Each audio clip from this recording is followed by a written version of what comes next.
So, Sean, some players whose value may have been affected, and actually, I think it's quite clear to say definitely will have been affected by the Super Bowl. We're going to talk about those now. We do have T. Higgins being one of them, who had a massive game. We had Odell Beckham, who was off to a very, very good game, then picked up his knee injury. Then we're going to talk about Cam Akers as well to see how value is affected. So it's interesting. We'll start off with Higgins. I think Akers is probably going to be the most interesting to talk about.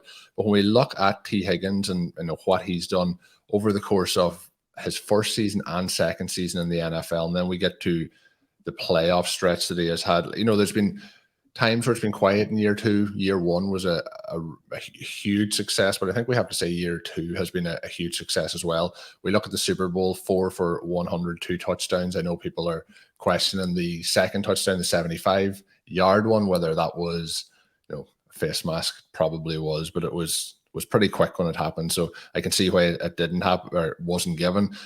But a massive game from T. Higgins and his season again. I think if we didn't have Jamar Chase in this team, people would be ranting and raving about T. Higgins. I know Sam Wallace is one of the biggest T. Higgins supporters out there on the social media side of things. But what are you looking at as Higgins? I know me and you were very high on him last year and then coming into this season.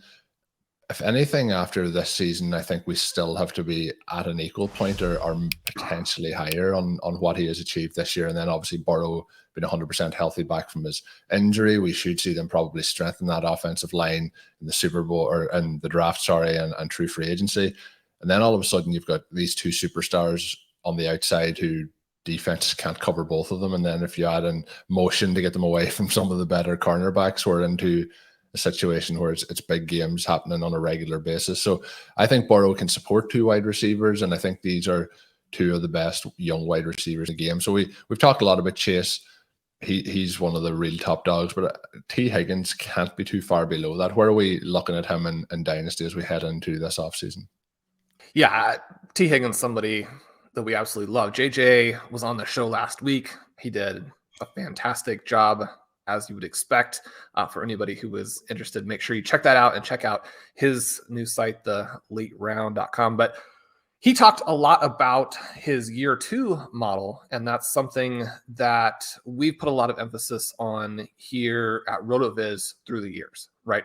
And so it's not just looking at the rookie season, it's not just looking at the prospect profile, but you look at these two things within the context of each other, and you have receivers who are going to beat their ADP, receivers who are perfectly positioned to make this big jump.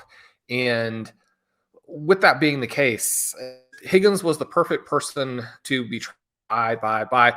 And then he had some peaks and valleys during the regular season. And during the valleys, you had these amazing chances to buy. Did a great job with the buy low report this season. Bjorn did a great job with the advanced wide receiver numbers, both of them just begging you to, if you had any opportunity in your particular league to make that Higgins pickup, that you would do that. And so I think that this Super Bowl now, fortunately, is going to put us in a situation where you're not going to get a lot of great deals on Higgins this offseason, but there might be some chances where people think, okay, well, now he's, not exactly jumped the shark, obviously, but he is up there in a range where it's going to be hard to sustain the big plays on a weekly basis that he would need if he's not going to get a little bit more overall volume. Now, one of the things that happened here too was when he was close on a third touchdown that there was a very nice defensive play on, but you mentioned where this offense is going to go. And there was value for Higgins and for Chase within the context of an offense that still wasn't that explosive. It's not anywhere near what it's going to be like, right? I mean, this wasn't the greatest show on turf. This wasn't the 2000 Patriots. This wasn't the Chiefs of the last several years. It wasn't even the, 43, 40, whatever year old Tom Brady in his final season throwing for 5,000 plus yards. I mean, this was a pedestrian Bengals offense for a big chunk of the season. And frankly, it was a pedestrian Bengals offense in the playoffs. And that's not what it's going to be going forward, right? I mean, Joe Burrow made some unfortunate plays in the Super Bowl, didn't have the accuracy needed on a couple of big passes. He's going to continue to get better. We know that he has good accuracy at all levels. He's able to take the deep throw. Once they're able to protect him And frankly, I think that the offensive scheme is going to get better too. There were some things from a coaching perspective that this Bengals team didn't do quite well enough, but they just have way too much talent for this not to be one of those teams that is a real juggernaut in the future. We're not going to see a ton of Joe Mixon, running into the line and falling down in the future like we were treated to in 2021, right? I mean, this is going to be one of the all-time great offenses, and there's going to be plenty of value there for guys. So, I've had Higgins in the first round or 1-2 turn in Superflex, not in regular formats, but in Superflex now for a while. Again, you mentioned how we're still above the market on him, and I think that we are, and I think justifiably so, right? He's too young, too big, and in too good of a situation there as not really the co-number ones. I mean, that's how Jamar Chase is. I mean, he's the very clear, not just B, but the number 2, right? And yet the amount of fantasy points that he has in his future is very exciting. Yeah, and I think I did see I mentioned Sam a minute ago, Sam Wallace. If you're not following him on Twitter, make sure you are. But he likes to tweet out from time to time.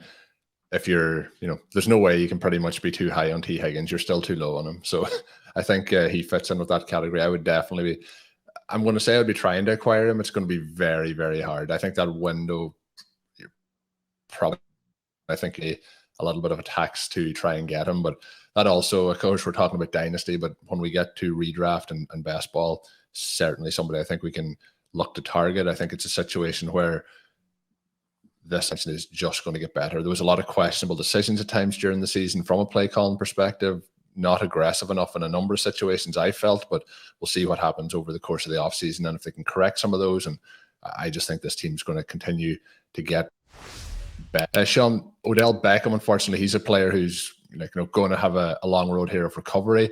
And I think that he was having a really solid Super Bowl in this one, had the touchdown, looked very good. It has been a good, definitely, there's no doubt about it, was a good addition to the Rams offense, was heading into free agency.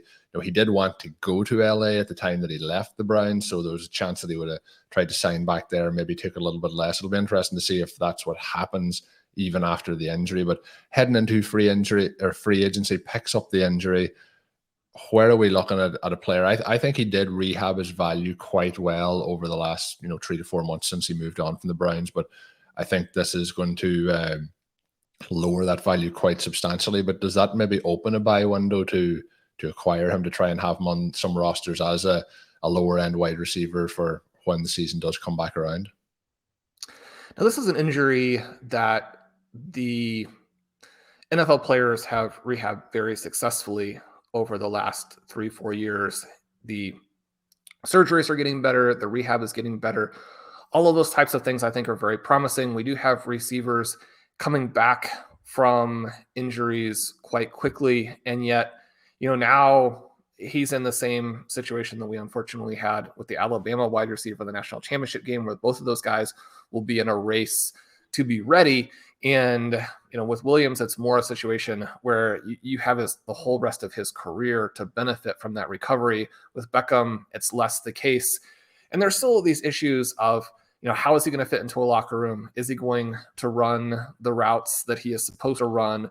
And how well will that work with a quarterback? And it's not guaranteed to work with everybody the same way that it works with Matthew Stafford, a gunslinger who's, willing to throw those 50-yard interceptions when other people aren't open. There are going to be some situations that are better fits than others. The Kansas City Chiefs have been a team that he's been connected to. You look what he did during the playoffs, and it's exciting to think of him in Kansas City. And yet, that element now is tricky. It's very unfortunate for him. I was looking at and just had an article focusing on rounds 5 through 9, these important sort of late or mid single digit rounds in best ball, came out on the site yesterday, and looking at the key players in those ranges. And one of them, Odell Beckham, drafted in the 8th round. So that's drafted, last week. And the people in that range, Christian Kirk, Kadarius Toney, Rashad Bateman, later in the round after Allen Robinson had gone off the board, I don't think there's any question that his value would have been higher than Robinson's value.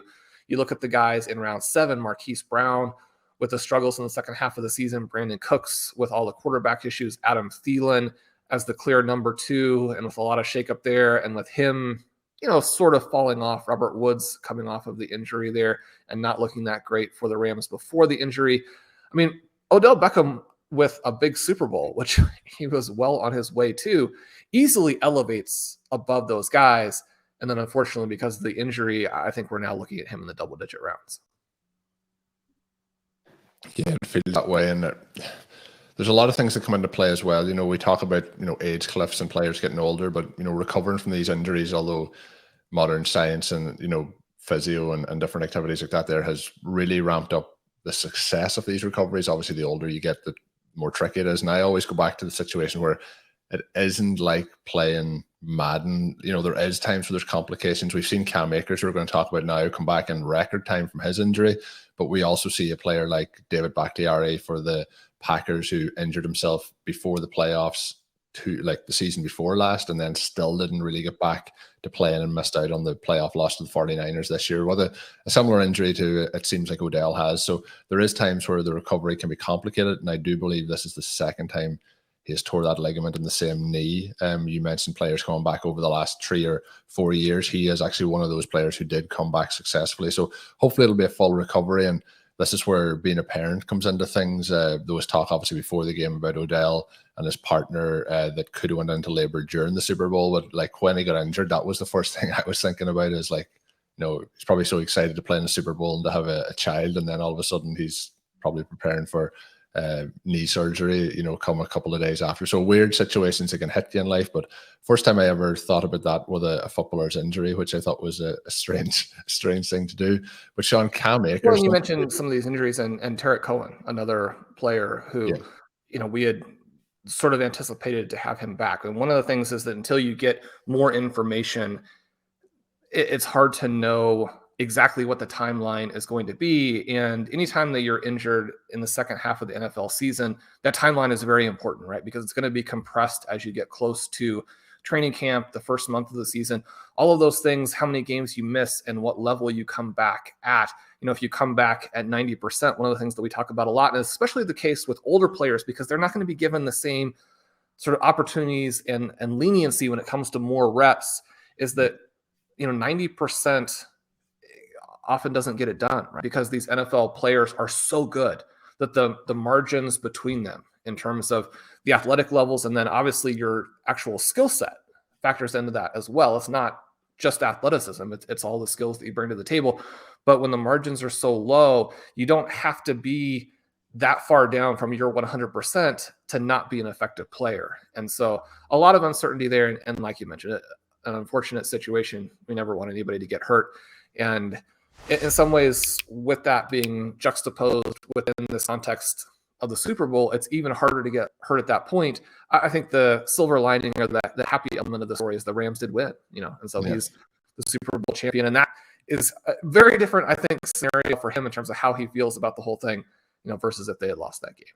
Yeah, and of course we've heard about like Aaron Donald, Sean McVay, possibilities of stepping away from the team. Odell might think, I've got a ring now. Do I want to go through that rehab? So we'll see what happens. But yeah, hopefully we see him back in the NFL. The other player, Shawn, is Cam Akers, who I did not think we would be seeing at all. And I thought we'd see him in 2022, but I thought it would be in September and October of 2022 rather than at this point. His recovery has been sensational from his injury. Somebody who, as he recovered from that injury, his value would continue to increase. Then you mentioned earlier in the show that the Super Bowl performance wasn't anything spectacular, if we're being nice about it, and potentially could have hurt his value, moving forward. Not a huge amount, but a little bit, particularly in redraft leagues, maybe a round or so. But what are your thoughts here? Recovered from the injury, maybe not 100%. I think it's probably more likely that that's the case. But are we concerned about that as we move forward? Maybe it is a case that there is a little bit of, explosion missing. But again, we're pretty much saying, like I said there, if he was still ruled out at this point and we were thinking we would get him back in August for training camp, we probably would be pretty, positive about that come August time. So we have him back already. He's going to have time now to continue his recovery and get back to 100%. So sometimes these get looked at that he played in the Super Bowl and didn't play great, and that's going to hurt his value. But I think him being back should still be a positive on his overall value here. It should. It takes a little bit of that uncertainty away if he can get back at all and if he's going to be anywhere close to the same level. Dr. Budoff has written some excellent injury-related articles for the site over the last several years, and one of the ones that I paid quite a bit of attention to was the Achilles injury article looking at Marlon Mack. And one of his points there is that even after these guys get back to, what we tend to consider 100% in terms of being able to go out there and play and maybe being, pain-free, or if not pain-free, having the mobility, having a lot of the athleticism back, but there's still like another 6-month time period before they're actually their true selves from an athletic standpoint and an explosion standpoint, and that you're not going to get the same production in that window between when they're back and when they're actually 100% healthy and what they were previously. And so, the fact that Akers was able to be back on the field so swiftly is good news. And then you have this time period now where he can get that explosion back. And so you have to feel very positive about what the 2022 season potentially offers. The flip side of that is just that, Henderson was back in the Super Bowl, looked like the better player. His long reception, one of the key plays in the game. And from a fantasy perspective, we are reminded that the Rams have one of the NFL's elite backups. Now, one of the things that they have demonstrated is that during time periods where they actually have someone healthy that they really like, they're willing to really ride that player. But we didn't see that in the playoffs because they didn't have that. And if you have any questions about what the health of some of these guys is going to be, and if you look at Akers, you look at Henderson, and there is at least the potential here, I think, and probably the strong potential, that both of these guys are going to benefit from not having 100% of the touches. And so from a fantasy perspective, that's both good and bad. I mean, if you're going to get some value for the backup, that's obviously good for him. But for the starter, you're thinking, okay, well, he's going to be more explosive if he's not as worn down. He's going to have a little bit of less injury risk if, number one, he's not having as many total carries, and number two, not having as many touches when he's extremely tired. That could be a positive. But when we're looking at both floor and ceiling, the touches do matter, right? I mean, especially from a redraft perspective, from a one-season perspective, when you select a running back early, you're basically in the situation where you're hoping for this sort of unlikely dream scenario where the back actually is kind of ridden into the ground, but makes it through that year successfully. So you're not looking to the future. You're not saying, okay, well, how can this guy have 3, 4, 5 good seasons? You're saying, how can we get the expected point numbers into the 20s? How could we get a double-digit EP, or say a 12 rushing EP, 8 receiving EP, and then outperform that by 2 or 3, and then you're at a 22, 23, 24 per game pace from a scoring perspective, and that justifies the picks. If you don't have that, then basically what you've done is select a good player at a price that doesn't really work for fantasy. And so, I'm looking at some of these early drafts. I'm looking at, again, the draft that Blair and I did. He comes off at the 203, which is just following a 3-pick stretch that Dalvin Cook, Alvin Kamara, and Joe Mixon went off the board. And, you could look at those guys and think, okay, well, that's a decent value because Cook and Kamara both face both on the field and potentially off the field concerns that could hurt their value. Mixon is basically a guy that you're hoping that his offense carries him to a workload that has enough value there. I mean, Mixon is sort of your prototypical high floor kind of back if he stays healthy. But if you look at the guys drafted immediately after him, DeAndre Swift, probably healthier, more explosive, more talented, going to catch more passes. So maybe there would be more upside there. Javonte Williams, somebody who is going to rise into the first round. Then you look at the late second round, you have Nick Chubb, Saquon Barkley, Antonio Gibson. Probably all of those guys are in better circumstances than Akers, or at least Chubb and Gibson are. And then Barkley, more of a wild card, where he has a much lower floor simply because the Giants have been so bad and because his injury situation is still really up in the air, because we don't even know really if he's successfully come back from the pre-ankle injury stuff, because the ankle injury then kind of covers up all of the rest of the situation. And so Barkley, high ceiling, high floor, but very interesting as a potential league winner. Some of these other guys, I think you have a similar amount or more talent when you look at Nick Chubb, and probably fewer question marks. And so, I think that his value is going to be tricky, and it's especially going to be tricky after we've seen what's happened in the playoffs, even if the playoffs to an extent are going to be misleading. Did you enjoy that clip? Make sure you hit that subscribe button to get more content from RotoViz. And of course, you can check out full-length podcasts at rotoviz.com/podcast. Available on all podcast platforms. Check out our wide range of content. Once again, rotoviz.com/podcast.